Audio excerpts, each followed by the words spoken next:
ये वीडियो देखें फिर बात करते हैं। मुझे पता है आज मेरा पहला रोजा है और मेरे घर दही बल्ले, फ्रूट चाट और बहुत कुछ बना है। चलें बच्चे, सब छुट्टी करें और कल सबने वक्त पर आना है और कोई लेट हुआ तो मार खाएगा।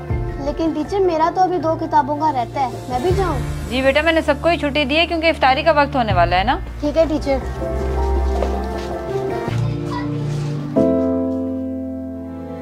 अहमद, आप क्यों उदास बैठे हो?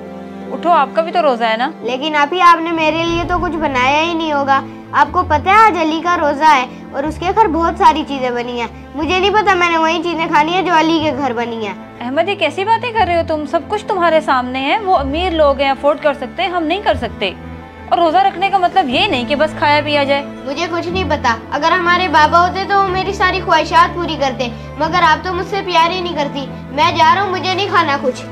अहमद, अहमद मेरी बात सुनो। अहमद, कहाँ जा रहे हो? मेरी बात सुनो। बेटा, तुम्हारा तो आज रोजा था और तुम फिर भी पढ़ने चले गए।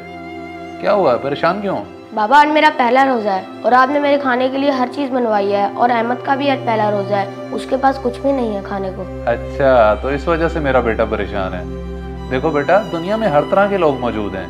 कोई गरीब है, कोई अमीर, तो हर कोई आप जैसा थोड़ी होगा। पर बाबा, रमजान का महीना तो एहसास का महीना होता है ना, इसमें हमें दूसरों की मदद करनी चाहिए ना। हाँ बेटा, तुम कह तो ठीक रहे हो, बल्कि ऐसे करो, एक अच्छी सी ट्रे तैयार करवाओ, फिर आपके दोस्त के घर दे के आते हैं। ठीक है बाबा, मैं भी तैयार करवाता हूँ। पता नहीं कहाँ चला गया, मैं कहाँ ढूंढूं इसको। लाइका, अहमद को देखे कहीं? नहीं टीचर, मैंने नहीं देखा। उफ खुदाया, कहाँ ढूंढूं मैं इसको अब। खैरियत, मगरिब का वक्त करीब है और तुम बाहर फिर रही हो और परेशान भी लग रही हो। मौलवी साहब, अहमद मुझसे नाराज हो के पता नहीं कहाँ चला गया, बस उसी को ढूंढ रही हूँ। आजकल के बच्चे भी ना छोटी छोटी बात पे नाराज हो जाते हैं। बेटा, आप परेशान ना हो, मुझे पता है वो इस वक्त कहाँ होगा। क्या आपको मालूम है कि वो कहाँ है? जी जी बेटा, आओ तुम मेरे साथ।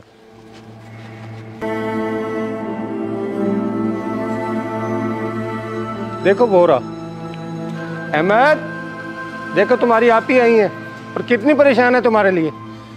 चलो जाओ इनके साथ।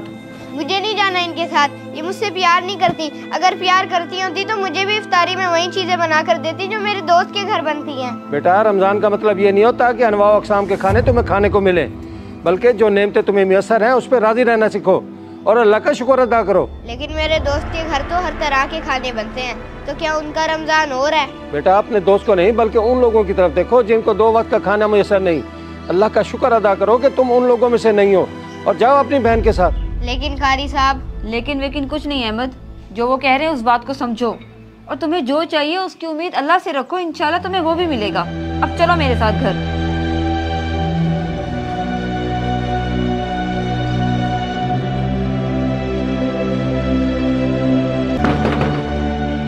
बेटा, इतनी देर से वो दरवाजा बजा रहे हैं, मुझे लगता है वो घर ही नहीं है। चलो आओ चलते हैं। अली बेटा, आप यहाँ इस वक्त? खैरियत? टीचर, आज अली का रोजा है ना, तो ये मैं उसके लिए लाया हूँ कि जो मैं खाऊं वही मेरा दोस्त खाए। मगर बेटा, इसकी तकल्लुफ की क्या जरूरत थी भला? बहन, तकल्लुफ की क्या बात है? रमजान का महीना एहसास का महीना है और वैसे भी हमसायों के बहुत से हुकूक होते हैं। इफ्तार का वक्त होने वाला है, दुआओं में याद रखिएगा। चलो बेटा चलें। अहमद, देखो अल्लाह ने कैसे तुम्हारी ख्वाहिश पूरी कर दी और तुम खामखाई बेसब्रे हो रहे थे। सॉरी आपी, अब मुझे समझ आ गई है। मैंने आपसे बदतमीजी की, मुझे माफ कर दें। चलो कोई बात नहीं, अब अंदर चलें। इस वीडियो को देखकर आपकी क्या राय है? कमेंट्स बॉक्स में मुझे बताएं। जज़ाकल्लाह।